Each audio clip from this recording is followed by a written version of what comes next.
शरणं श्रेयस्वरूप चरणं शरणं। जय सद्गुरुदेव जय पद शरणं श्रेयस्वरूप। दूसरा बड़ा तबका बिजनेसमैन, इतना अभाव है समय का, सुबह से उठ के रात को 10 बजे तक इतनी पैसों की बारिश होती है कि गिन नहीं सकते। बोरियों में भरा और फेंक दिया, ये नहीं जानते कि कहाँ खर्च करें, कैसे करें। लेकिन उनकी जिंदगी क्या है, सुबह से उठते हैं रात तक इतना व्यस्त जीवन कि खाने की भी फुर्सत नहीं, और इनका अधिक काम की वजह से इनका सारा रूटीन बिगड़ा होता है और इन्हें खाना भी मुश्किल से हजम होता है। जीवन का कोई सुख नहीं, बस एक सुख है, शाम को इतना पता चल जाता है कि 1 के 2 हो गए, 1 के 10 लाख हो गए, 10 के 21 हो गए। यही आनंद है, वही खाता लिखा गया, इतना बढ़ गया। वैसे तो अगर सोचें कि हमारे देश में जिनकी मामूली माहवार की आमदनी है और सब प्रकार संपन्न है, अधिक पैसे की क्या आवश्यकता। मेरे ख्याल से तो ये व्यापारी जिनकी तृष्णा का अंत नहीं, कर्जदार पैदा हुए। पहले जन्म में इन्होंने कर्ज लिया था, इनके जो बच्चे असली सुख वो उठा रहे हैं। किसी के पास 1 कार, किसी के पास 2, किसी के पास 3, किसी को अशोका होटल, किसी को ताज होटल, ऐश वो करते हैं। उस बेचारे को तो चिंता है इनकम टैक्स की, सेल टैक्स की। तो ये कर्जदार थे, अब कर्जा चुका रहे उनका, जो इनकी संतान बनकर आए हैं। लेकिन ऐसे के लिए भी इन संतों ने बड़ा सुंदर रास्ता निकाला कि अगर ऐसा कोई काम करते हैं, निराश ना हो,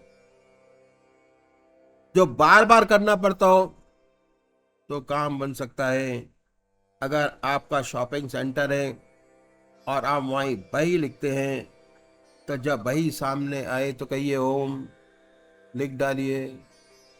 अगर कैश गिनने का काम है, कैश हाथ में लीजिए, कहिए ओम, लिख कर डाला, कहिए ओम। जब गिन कर डाला, अगर 1000 बार गिना तो 2000 बार परमात्मा का नाम, और जो 2000 बार परमात्मा का नाम लेगा उसे हमेशा इसका ख्याल बना रहेगा। ऐसे बहुत से काम हैं जो बार बार काम करने पड़ते हैं, तब भी काम बन सकता है। तो ये, और जो बाकी बिजनेसमैन है, ऐसा तो होता नहीं कि हमेशा काम लगा रहे, कभी होता है कभी नहीं, हर वक्त ग्राहक तो होता नहीं। आप अपनी दुकान पर जाइए, सामान ठीक कीजिए, सफाई कीजिए, धूप बत्ती अगरबत्ती जलाए, अपने इष्ट देव की याद कीजिए, बैठ के आंख खोलकर अपने इष्ट देव को याद करें। और जब ग्राहक आ जाए, भगवान की याद को छोड़ दीजिए, ग्राहक से लग जाइए। और जब ग्राहक संतुष्ट होकर चला जाए, फिर अपने इष्ट देव को याद कीजिए। बेकार गप्पों में अपनी जिंदगी का लाभप्रद समय खराब न करें, या तो काम कीजिए या ईश्वर की याद कीजिए। फिर ग्राहक आ गया, ईश्वर की याद छोड़ दीजिए। इस तरीके से जब जब आप खाली होंगे, ईश्वर में, परमात्मा में अपने मन को लगाइए। अगर सुबह 8 बजे से रात्रि 8 बजे तक दुकान पर रहते हैं 12 घंटे, तो वहाँ भोजन भी करते होंगे, वो समय तो ईश्वर को देना ही है। उसके बाद आराम भी करते होंगे, वो भी परमात्मा की याद में बड़े प्यार से आनंद मग्न होके आराम कीजिए। अगर 12 घंटे में 6 घंटे ग्राहक आया और 6 घंटे नहीं आया, तो 6 घंटे ईश्वर की याद, 6 घंटे दुनिया का काम। कोई अंतर नहीं आएगा। जैसे आज आपकी दुनिया है वैसे रहेगी, पर जोर इस बात पर है कि या तो काम करें, कोई अर्थ नहीं, अगर एक इंडस्ट्रियलिस्ट है, बड़े बड़े कारखाने खोलता है, देश की समृद्धि बढ़ेगी, पैदावार बढ़ेगी, देश खुशहाल होगा, कल्याण का काम है। अगर उसकी निगाह सिर्फ पैसा कमाने पर है तो खराबी है। बंधन का कारण काम है। कर्म किस भावना से किया जाता है उसके बड़े मायने हैं। अगर उद्देश्य यही है कि पैसा बने, तब बंधन का कारण है, वो कर्म दूषित हो जाता है। अगर इसके पीछे सुंदर भावना है कि परमात्मा ने मुझे ऐसी स्थिति में रखा, मेरे पास धन है और नए नए कारखाने खोलता है, हमारे देश में की समृद्धि बढ़ेगी, रोजगार बढ़ेगा, देश का कल्याण होगा, पैसा भी मिलेगा, इस भावना वाले को भी मिलेगा और जो कमाने के लिए करता है उसको भी मिलेगा। बड़ा अंतर पड़ जाएगा। एक परोपकारी बना देगी और दूसरा बंधन का कारण हो जाएगी। भावना ही सब कुछ है। हर जगह लिखा होता है कि वर्क इज वर्शिप। हर काम पूजा नहीं है, पर हर काम को पूजा में बदल सकते हैं। जिस भाव से करेंगे वैसा ही होगा। तो भावना बड़ी प्रधान चीज है। किस भावना से आप काम करते हैं उसके बड़े मायने हैं। भावना की वजह से कर्म का फल बदलता चला जाता है। भगवान कृष्ण जी के पास सुदामा जी गए, चावल था उनके पास, एक कौड़ी की भी कीमत नहीं थी, पर भावना थी। तो जिस भावना से आप काम करते हैं वह बड़ी चीज है। वही ऊपर उठाने वाली है, वही नीचे गिराने वाली है। यदि इंडस्ट्रियलिस्ट इस भावना से काम करता है कि हमारे देश का प्रोडक्शन बढ़ेगा, पैदावार बढ़ेगी, देश खुशहाल होगा, तो वो सच्ची सेवा कर रहा है। और अगर शोषण करने के लिए करता है कि मेरा पैसा बने, तो अलग बात हो जाती है। हमने देखा कि एक दुकानदार यदि चाहे तो आसानी से 10 के 16 घंटे ईश्वर की याद कर सकता है और 6 घंटे परमात्मा के नहीं है, क्योंकि उसमें वो व्यवसाय का काम करता है। अब हम आते हैं बुद्धिजीवी, डॉक्टर, रिसर्च स्कॉलर, पढ़ने वाले लोग, प्रोफेसर्स, ऑफिस में काम करने वाले लोग। इनकी ड्यूटी 7 घंटे की होती है। 7 घंटे के ड्यूटी आवर्स में 1 घंटा लंच का, ये तो ईश्वर को देना ही है। बड़े आराम से बैठिए, परमात्मा की याद कीजिए आंख खोलकर।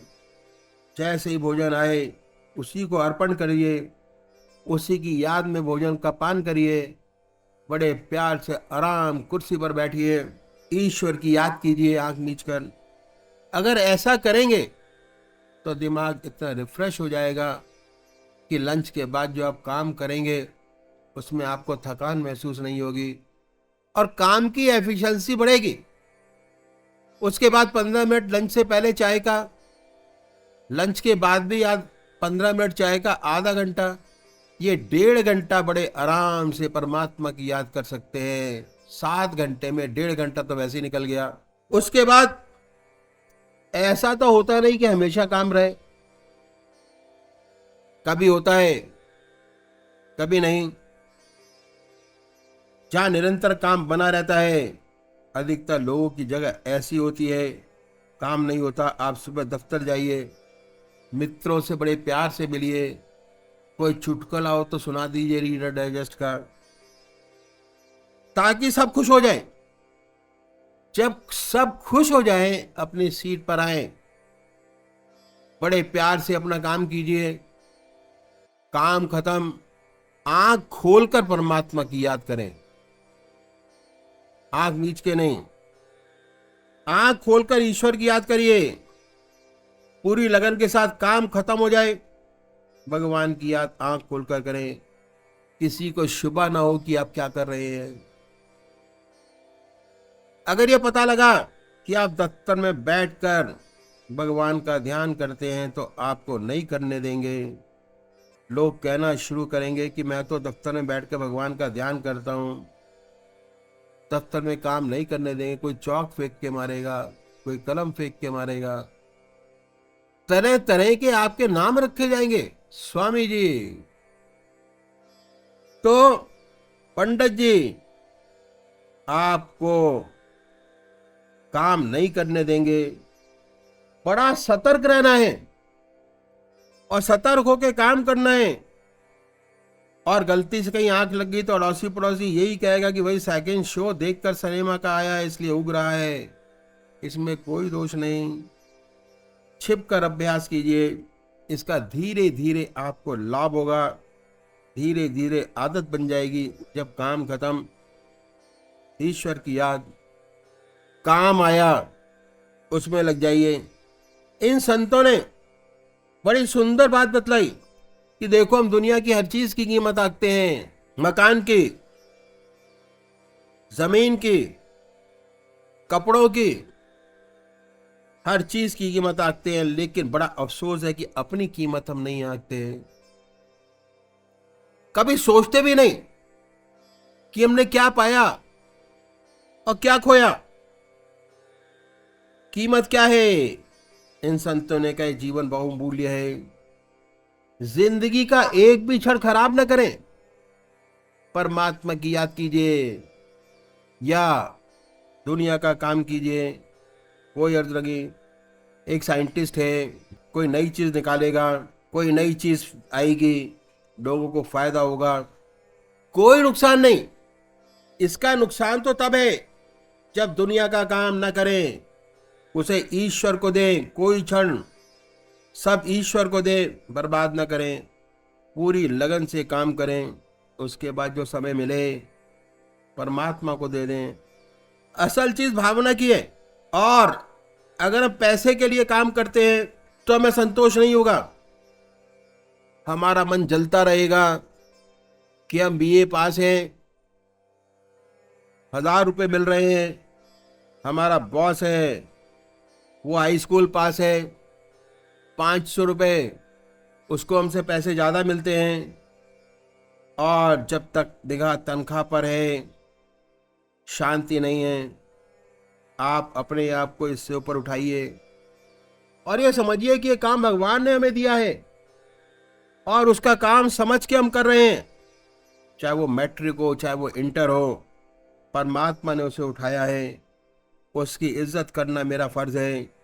भगवान ने बनाया उसे उचित आदर देना बहुत जरूरी है। इस प्रकार हमने देखा कि जितने बुद्धिजीवी हैं 6 से 8 घंटे काम करते हैं। अगर 24 में से 8 घंटे घटाएं तो 16 घंटे बड़ी आराम से परमात्मा की याद कर सकते हैं। 8 घंटे ऐसे हैं जिसमें वो दुनिया का काम करते हैं। उसके बाद आया स्किल्ड वर्कर्स, जो कारखानों में काम करते हैं। अगर आपने कारखानों की वर्किंग देखी हो तो आपके एहसास होगा कि हर मशीन एक पर्टिकुलर टाइप का काम करती है, और जो उस पर काम करने वाले लोग हैं स्किल्ड वर्कर्स, वो सिर्फ बराबर मशीन को सामान देते रहें। जैसे एक लेथ मशीन है, कहीं ड्रिलिंग मशीन है, छेद कर रही है, उस पर काम करने वाले स्किल्ड वर्कर्स, बड़े महत्व का कार्य ये होता है कि मशीन का कोई भी ऑपरेशन खाली ना जाए। कटिंग मशीन है, शीट लगाता जाए, हर ऑपरेटर शीट पर लगाता चला जाए, इसे कटिंग होती चले जाए। और इसमें क्या है, 8 घंटे की ड्यूटी में आधा घंटा लंच का, 2 15 मिनट के चाय के मिलते हैं, और फैक्ट्री के अंदर आपको बाहर कहीं जाना नहीं पड़ता, चाय आपको सीट पर मिलती है, बड़े आराम से बैठिए, अपनी एफिशिएंसी बढ़ाइए। उसके बाद क्या है, बहुत सुंदर, इस तरीके से जो मशीन का ऑपरेटर है हर ऑपरेशन पर शीट लगाया हरिओम, शीट लगाया हरिओम। अगर 8 घंटे की ड्यूटी में अगर उसने अपने वर्किंग आवर्स में परमात्मा का नाम जोड़ लिया तो 24 के 24 घंटे परमात्मा की याद कर सकता है बड़े आराम से। और एफिशिएंसी इतनी बढ़ जाती है कि जो काम आपको 8 घंटे में करना होता है वो आप 6 घंटे के अंदर करके पूरा कर डालते हैं। और इतना कंसंट्रेशन से काम होता है कि सारा काम उसका कोई रिजेक्शन नहीं होता, बड़े आराम से उसका पूरा कर सकते हैं। अब क्या है कि पूजा करने से नहीं होगा। जितना बड़ा परिवर्तन है, अगर ये सोच ले कि मेरा काम परोपकार का है, उसका जीवन कितना खराब है, अगर पता चल जाए तो वह कर्म करते हुए अकर्ता बंधन से मुक्त हो गया। यही मुक्ति दिलाने वाला है। तो जब तक हमारे कर्म व्यवहारिक नहीं हो जाते, ईश्वर में नहीं हो जाते, तब तक मुक्ति से बहुत दूर है। पूजा करने से नहीं होगा, अभ्यास करने से नहीं होगा। कितने भी आप अभ्यास कर लें, बैठ के 10 घंटे 12 घंटे 24 के 24 घंटे बैठ के परमात्मा की याद करें, नहीं होगा। जब तक जीवन में परिवर्तन नहीं आएगा। कब आएगा? जब हर काम ईश्वर की याद में करना शुरू करेंगे, जीवन में परिवर्तन होता चला जाएगा। जीवन मुक्त अवस्था प्राप्त नहीं होगी जब तक हर काम ईश्वर का नहीं हो जाएगा। जितने संत हुए कर्म करते करते ऊंचे उठे, अगर आप भक्तमाल पढ़ें तो आपको ये ताज्जुब होगा कि कितने बड़े बड़े अच्छे संत का जिक्र है, बड़े बड़े ऊंचे संत हुए। कोई संत था, तराजू तोलते तोलते जीवन मुक्त अवस्था को प्राप्त हो गया। अपनी तराजू ठीक रखता, छोटा आया तो कम नहीं तोलता, बच्चा आए तो कम नहीं, बड़ा आया तो कम नहीं। अगर आपने संतों का इतिहास देखा हो, दुनिया के साधारण साधारण काम करते करते ऐसी ऊंची स्थिति को प्राप्त हुए। सेना नाई का काम करता था, सोचा मैं सबके सर का बाल निकालता हूं, सबका सिर साफ करता हूं, अपना सर साफ कर लूं, अपने सिर की में जो गंदगी है, द्वेष जलन, उसे साफ कर लूं। सदन कसाई, कसाई का काम करते करते संत हो गए। गोरा कुमार बर्तन बनाते बनाते, हांडिया ठोक ठोक के, बजाते बजाते इतना बड़ा संत हो गया कि अपनी थप्पी से बताने लगा कि कच्चा या पक्का। भगवान कृष्ण ने राजसूय यज्ञ में पत्थर उठाने का काम किया और महाभारत के युद्ध में रथ हाका। जब सब सो जाते तो अपने घोड़ों को खरारा कराते और अगले रोज के लिए तैयार करते। तो उन्होंने अपने भगवान की मूर्ति बनाई, कर्मयोगी की। तो जब तक कर्म भगवान के अर्पण नहीं हो जाते, मुक्ति बहुत दूर है। तब तक 24 घंटे भगवान की याद नहीं बन पाती, अभ्यास से नहीं होगा। सच्चा अभ्यास यही है कि हमारा ऐसा जीवन बन जाए, 1 मिनट को परमात्मा की याद करना भूलें। 16 घंटे की बात क्या रही, हर समय ईश्वर की याद बनी रहे।